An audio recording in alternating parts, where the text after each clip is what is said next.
रामायण में एक चौपाई है, बहुत मस्त चौपाई, गोस्वामी जी लिखे हैं। मन कर विषय अनल बन जरई, बहुत गंभीर चौपाई है, इसको ध्यान देकर सुनेगा। मन कर विषय अनल बन जरई, होय सुखी जो यही सर परई। संसार में विषयों की आग लगी है, भोगों की आग, इंसान जल रहा है, बस जल, जी नहीं रहा है, जल रहा है।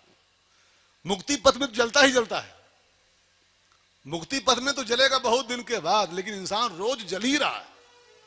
कोई किसी को देख के जल रहा है, हाय दुमजला, हाय स्कॉर्पियो, हाय गाड़ी ले आए हैं। इंसान जल ही तो रहा है, दिन भर जल रहा है, रात भर जल रहा है। मुक्ति पथ में तो जब जलेगा तब जलेगा। होय सुखी जो यही सर परई, जो इस मानस सर में, जो भागवत की गंगा में नहाएगा वही सुखी हो पाएगा। जिंदगी धूप तुम घना साया, ऐसी भागवती वार्ता जो इंसान के तप्त जीवन को अमृत जैसी शांति प्रदान कर देती है। ऐसे सुखदेव जी महाराज जो इसको पहली बार गाए थे संसार में, यम प्रव्रजन, तो उनको प्रणाम किया गया। और फिर नैमिष की धरती से भागवत का शुभारंभ हुआ है। नैमिष अपने बहुत बगल का तीर्थ है। उत्तर प्रदेश वालों के लिए कुछ तीर्थ बड़े कीमती हैं और हम सबका बड़ा सौभाग्य भी है। अयोध्या यूपी वालों के पास है। अब यूपी वाले न कदर जाने वो अलग बात है, वो होता ना घर की मुर्गी वो होती है दाल बराबर। अयोध्या, अरे अयोध्या, अयोध्या, अयोध्या की महिमा पूछो तमिलनाडु वालों से, अयोध्या का महत्व पूछिए कर्नाटक वालों से, कन्नड़ों से। आते हैं यहाँ दंडवत परिक्रमा कर, दंडवत, कि मेरे राम की धरती है, मेरे राम की नगरी है। ये हम सबका सौभाग्य है। अयोध्या हमारे पास है, मथुरा हमारे पास है, वृंदावन हमारे पास है, नैमिषारण्य हमारे पास है, काशी विश्वनाथ हमारे पास है। यूपी वालों का सौभाग्य है। अब कदर न करो, आप जानो, आपकी अपनी मर्जी है, बाकी बहुत नसीब वाले हम लोग। तो नैमिषारण्य की पावन धरती है और कलयुग का प्रथम चरण चालू हुआ था, तब की कथा है। भागवत तभी शुरू हुई थी।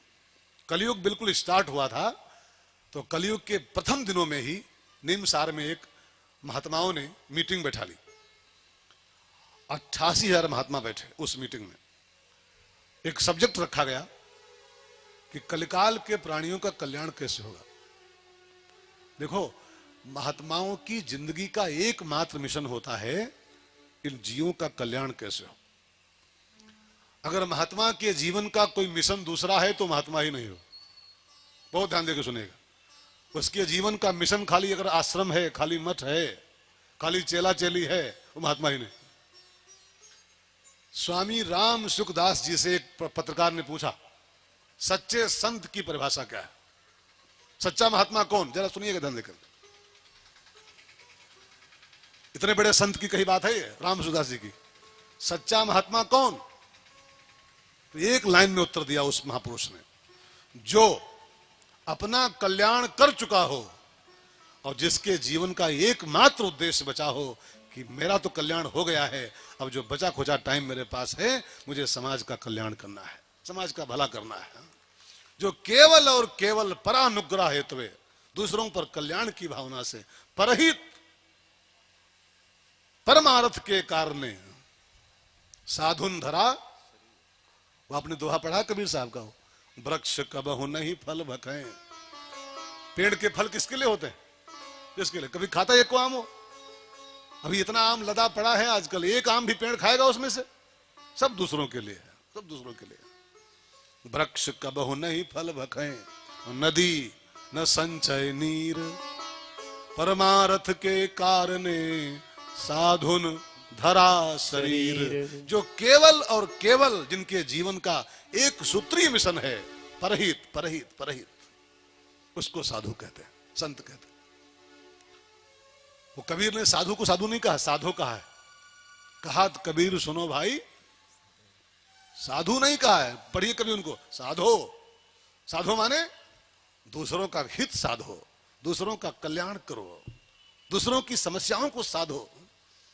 एक बड़े प्यारे संत हैं रामभद्राचार्य जी महाराज, आप लोग सुनते होंगे, चित्रकूट के महात्मा है। उनसे एक भाई ने पूछा, संत माने क्या होता है? संत मीन्स क्या? तो तो बड़ी गजब की व्याख्या उन्होंने किया, गजब की परिभाषा। अलबेले महात्मा है वो मेरी निगाह में, अलबेले संत है जो यार जन्मांध हो और जन्म से अंधा हो, और क्या गजब की व्याख्या करते हैं। और ये भी नहीं कि वो पढ़ के कहां पढ़ पाते होंगे बेचारे, दिमाग ये नहीं बा कैसे पढ़ते होंगे। और बोलते हैं विद प्रूफ कि फला किताब के फला पेज पर फला नंबर का श्लोक है, पढ़ो पढ़ो। मुझे तो कभी कभी आश्चर्य होता है कि चमत्कार है, चमत्कार। तो उनसे किसी ने पूछा कि स्वामी जी संत माने क्या होता है। अब वो ठहरे अनोखे महात्मा, उन्होंने बड़ी गजब की व्याख्या सुनाई। संत माने, उन्होंने संधि विच्छेद किया संत का, आप भी करो, संत की संधि विच्छेद करो। सा प्लस अंत, स प्लस अंत इज इक्वल टू संत। खाली माथा चुपड़े हो, चंदन से हो, माला 15-16 पहने हो और पीताम्बर डाले वो बाबा थोड़ो है। सा प्लस अंत इज इक्वल टू संत। सा माने समस्या, सा माने प्रॉब्लम, और अंत माने समाधान, जिसकी झोली में समाज की समस्त समस्याओं का अंत है। आर्थिक, राजनीतिक, धार्मिक, आध्यात्मिक, राष्ट्रीय, जो अपनी झोली में समाज की समस्त समस्याओं का अंत लिए घूम रहा है, समाधान लिए घूम रहा है, उसका नाम संत होता है। खाली बाटी चोखा खाता घूम रहा हो, भंडारा खाता हुआ, वो तो बोझ है, बोझ है। जिसकी झोली में समाज की समस्त समस्याओं का अंत हो उसको संत कहते हैं। सा प्लस अंत इज इक्वल टू संत।